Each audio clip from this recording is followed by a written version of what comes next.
Hi there, my name's Ben and I like to read. Today we are going to be reviewing a book of epic proportions. Easily one of my favorite science fiction ones, a very popular installment into the Western science fiction canon, and the first book in perhaps the biggest sci-fi literary epic series ever. It is Frank Herbert's Dune.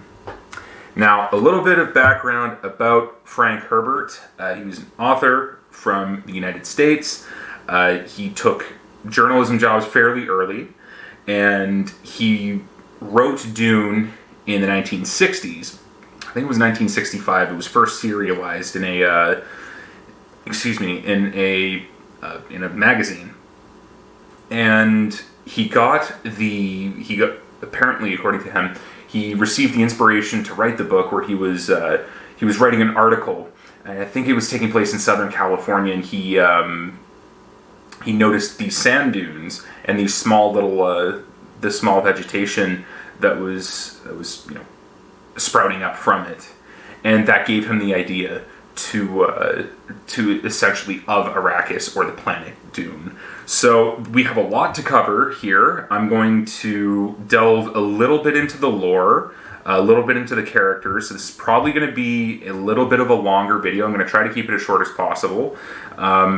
Just, of course, again, that given the format, I'll try not to run over. This isn't going to be a very deep dive into what particular lenses Dune fits Dune the best, or like a character analysis, but I will do my best to treat the source material with the respect that it deserves, and because it is so rich in lore and in detail that it almost necessitates a longer video to do so. However, without further ado, let's begin. So Dune takes place in the year 10,191 after the quote-unquote Battle of Corran. And what the Battle of Corran was, so a little bit of background before this, is that before the world of Dune and the society of Dune, how it was set up, humanity, of course, had colonized the outer planets. They had left Earth, but they had become increasingly reliant on these thinking machines, artificial intelligence. And this artificial intelligence essentially pulled a Terminator on them and waged war on humanity, which humanity came very close to losing.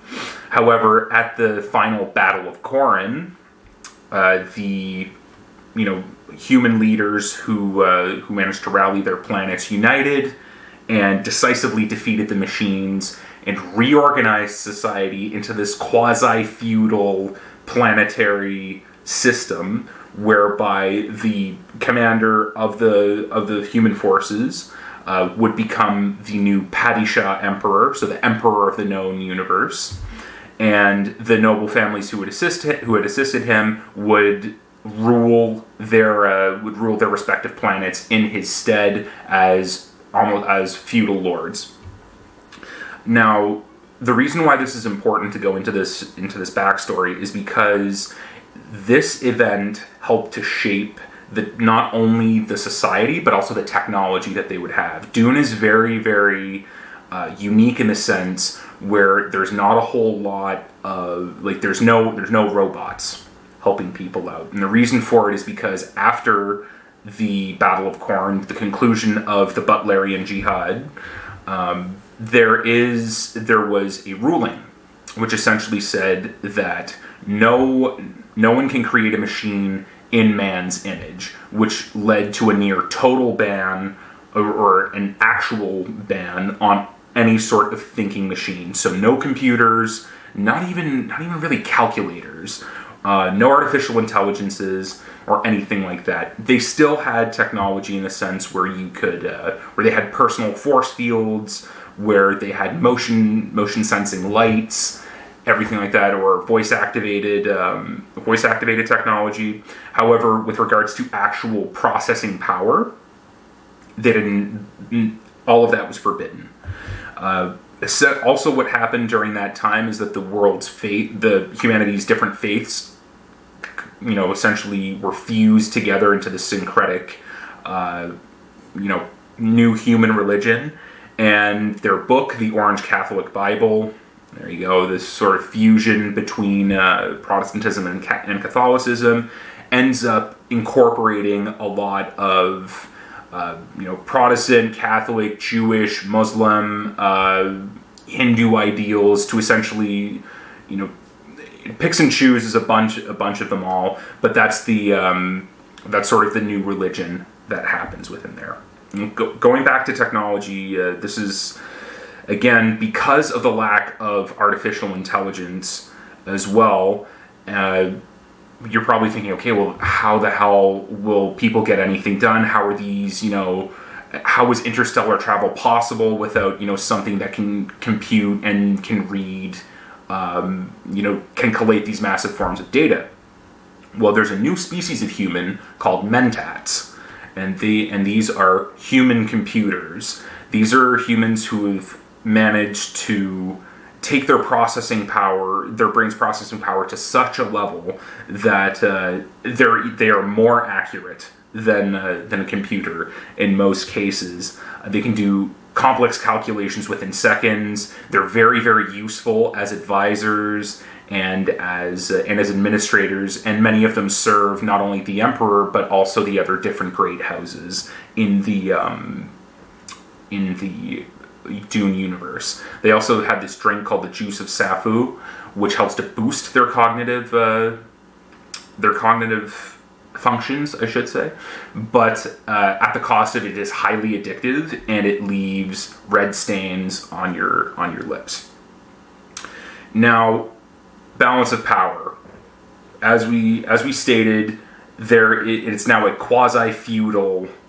It's a quasi-feudal sort of setup. You've got the Emperor of the known universe who rules with an iron fist, and the reason why he rules is because he has these unreal soldiers called the Sardaukar, which fight for him. They are bred almost like Spartans on this world called Seleucia Secundus, and they, essentially, 2 out of every 3 Sardaukar child dies during the training.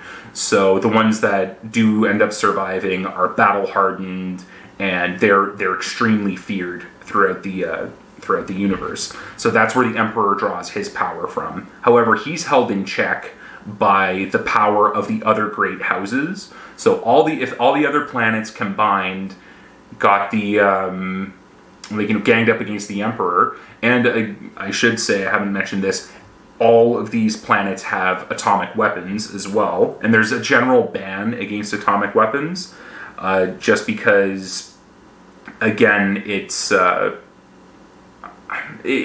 mutually assured destruction in that case. If one person launches their atomics, everyone's going to launch them.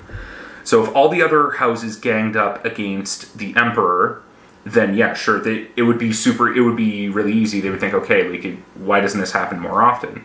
Here's where the third check comes in, which is the Spacing Guild. These guys hold the monopoly on interstellar travel. So without them, there can be no interplanetary trade, no interplanetary travel. The Emperor can't get to where he's supposed to be, and and essentially the great houses, even if they do decide to all gang up on against the Emperor, they won't be able to invade without help from the Spacing Guild. So how they have the monopoly on these on interstellar travel is through this commodity, the most valuable thing in the Dune universe, which is the spice melange. It's this. No one really knows exactly what it is. It boosts your lifespan. It's highly addictive. It increases your cognitive function. You can get addicted to it very, very, very easily. And it actually turns your eyes blue. So you get that blue within blue. And that's a telltale sign of your addiction. Lots of people have permanent contacts put in to hide it. If you're richer, but the people who live on the only planet where it is found, Arrakis, or the titular Dune, are these people called the Fremen.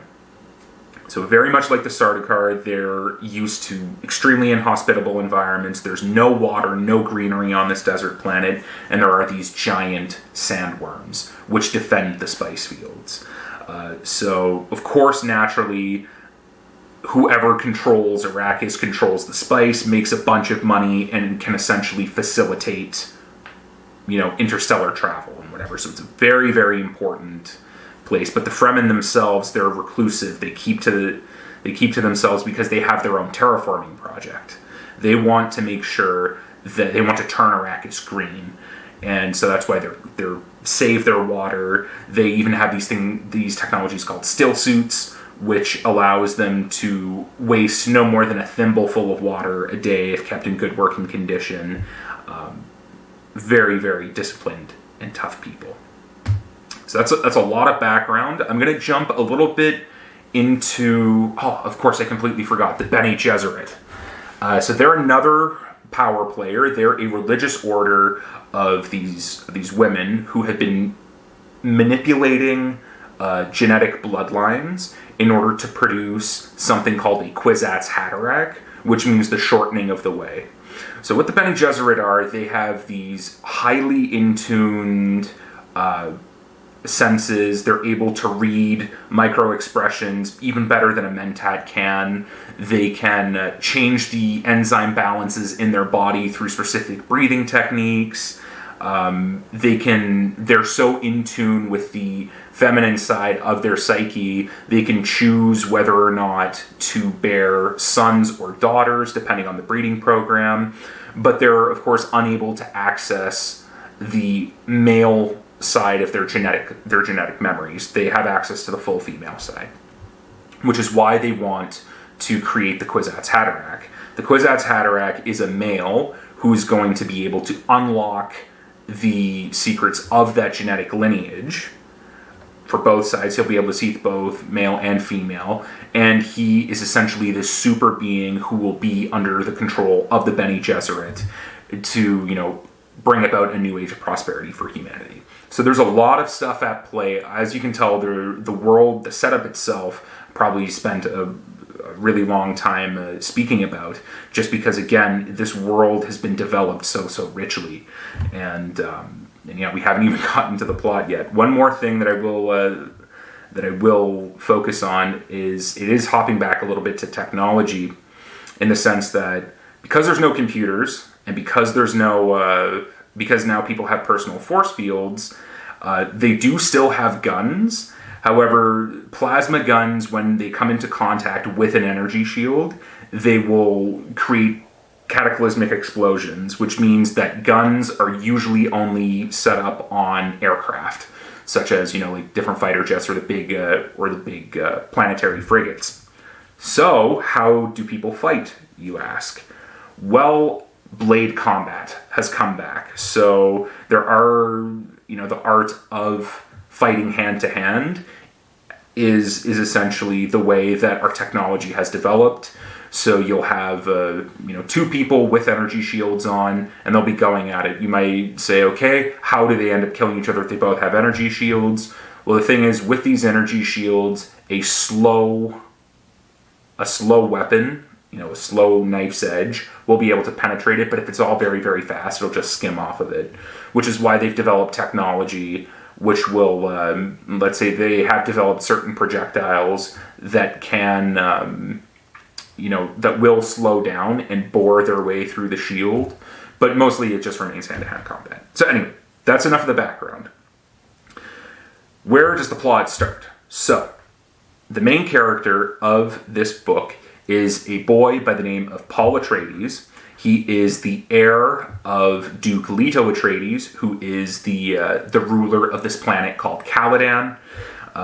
Duke Leto is this very, very popular nobleman who essentially the Emperor has now grown fearful of, and thinks that he's going to possibly make a move for his throne. So the Emperor, being all scared, thinks, okay, I gotta get rid of this guy.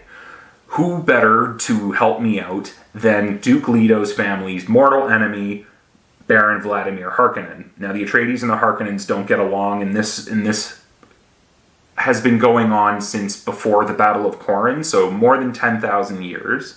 These families don't like each other. Hell of a long time to hold a grudge.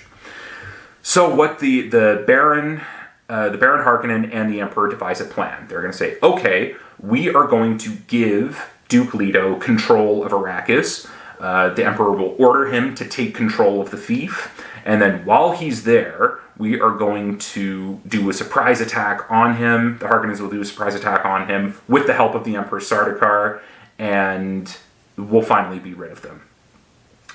So, Paul, his father, Duke Leto, and his mother, the Lady Jessica, who is a Bene Gesserit trainee, who was supposed to only bear daughters, but she gave birth to a son, Paul, because she loved the Duke so much. She wasn't supposed to do that. She gets into trouble from the Bene Gesserits, who decide to test Paul before he leaves to see if he is in fact the Kwisatz Haderach. Or because you have to keep in mind, they've been doing this breeding program for thousands of years now. And they're, again, one wrong move, and all that hard work could be undone. So they test him, they end up going to Arrakis, and Duke Leto decides, okay, well, we have to, there's a famous word, or not a famous word, a famous line in there where he's talking to Paul, and he says, son, on Caladan we've ruled by sea and by air power. Here on Arrakis, we need desert power, so we need to essentially we need to ally ourselves with the Fremen. However, shortly afterwards, there's a huge part of the book where there is a subplot to assassinate Paul already. The Mentat who works for House Atreides starts to think, okay, maybe Paul's mother is responsible for this because she's a Bene Gesserit, and I'm not sure who the traitor is. Meanwhile, there is a mole within the Atreides camp, the insider who will help to lower the defenses when the Harkonnens and the Emperor come and essentially come and attack them. This ends up happening. It's the family doctor whose wife was kidnapped by the Harkonnens. It's a total defeat for the Atreides. Duke Leto is killed. House Atreides essentially is destroyed. Paul and his mother flee into the desert, and where they come across the Fremen, who take them in as one of their own. Meanwhile, all this time, everyone thinks that Paul and his mom are dead, and therefore crisis averted, not an issue. However, now that Paul has joined the Fremen, he begins organizing them and teaching them his Bene Gesserit training, and with his Mentat training as well, he starts organizing them into an effective resistance force against the Harkonnens and against the Emperor. He almost leans in to this prophecy that was fed to the Fremen, that of the Lisan al-Gaib, the voice from the outer world. Many Fremen had already considered Paul to be this Lisan al-Gaib. It's left in the book deliberately ambiguous as to whether or not he is, or whether or not they hammed it up and sort of played into it in order to survive. But regardless, he becomes this celebrated resistance figure and starts organizing the Fremen. He undergoes his trials, the spice trials, where you're supposed to, ride a worm, and you're supposed to drink their quote-unquote water of life, which essentially is a very, very potent toxin and hallucinogen. And many men who have laid claim to be the Lisan al-Gaib have tried to take it, and they've died afterwards. But Paul takes it. He ends up coming out okay, but he also comes out being reborn as the Kwisatz Haderach. There's a tumultuous. He leads a final assault on the capital of Arrakeen. He has a showdown with the Emperor and threatens to destroy the spice unless the Emperor abdicates and he ascends to the throne. The Harkonnens challenge him, so his rival, a boy his age as well by the name of Fade Routha challenges him. There's a fight. Paul ends up winning, and at the end of the book, he ends up ascending to the throne of the Emperor of the known universe. Now, I know that was a lot. I've been talking a lot, and I have to say, wow. I was so speechless when I first read this book. I actually read it fairly recently. I was first introduced to it by my parents. They watched that 1984 David Lynch version of it's a movie, but a lot of people didn't like it. I enjoyed it. It's got a score by Toto. Kyle MacLachlan is sort of like does his Keanu Reeves before Keanu Reeves shtick. I really enjoyed that movie, but then of course the Denis Villeneuve version came out with Timothée Chalamet and Jason Momoa and Stellan Skarsgård and all them, man. But yeah, I read this before I saw the new version. Wow. I was absolutely blown away. I was like, this is what epic literature should be. This is it's just passion and philosophy and just and this biting critique on ecology and religion and everything else just seeps through every word. The world that Frank Herbert builds is so believable. It's so compelling, and the details just work. So I mean, if I can compare it to an author that I've reviewed a lot on this channel, something like Philip K. Dick. Again, Philip K. Dick tends to get really, really pedantic with the details, but with Frank Herbert, it's almost necessary because the world is so rich, and you're almost like, okay, yeah, I need to know more, like this particular little detail, because how is it going to affect the story going down the way?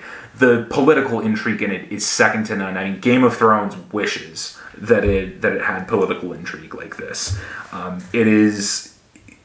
I cannot praise it enough. I think everybody should read the book. Frank Herbert himself essentially stated that this book, which is the first of 6, I'll be reviewing 2 more in subsequent episodes because I haven't read the last 3 yet. But Frank Herbert himself said that Dune is a cautionary tale as to, again, like if we were to vest all of our power into a singular popular hero, that it wouldn't end up very well. And I mean, it's so true. You have to think about it. You've got this young boy, Paul Atreides, someone who, for all intents and purposes wants to do good, but someone who inspires loyalty, who is charismatic, who's intelligent, capable, ferocious in battle. Not to mention he's got prophecy on his side, political intrigue working in his favor. This is a perfect storm of someone who is a charismatic leader who you could think, okay, yeah. And I mean, you're reading the book and you're like, okay, yeah, go Paul, you show them what's up. And you end up cheering for him. And it's really, really satisfying when he ascends to the top of the throne, but then you're immediately called back to, oh shit. This guy, this fanatic, is in control of humanity. What's going to happen next? And I mean, what's going to happen next we'll cover in the previous books, but not the subsequent books. But wow, I'm sorry, I get too excited over this stuff. This is a definite. Do not skip out on it. It reads fantastically well. It's like I said, it's so rich. He even develops other languages within there. So I mean, like these small little details, like every noble house or people under them have a specific language that they use when they're under, let's say, a strict military protocol. So like the Atreides have their battle speak, and they have their own sign language that they use to communicate that nobody else knows.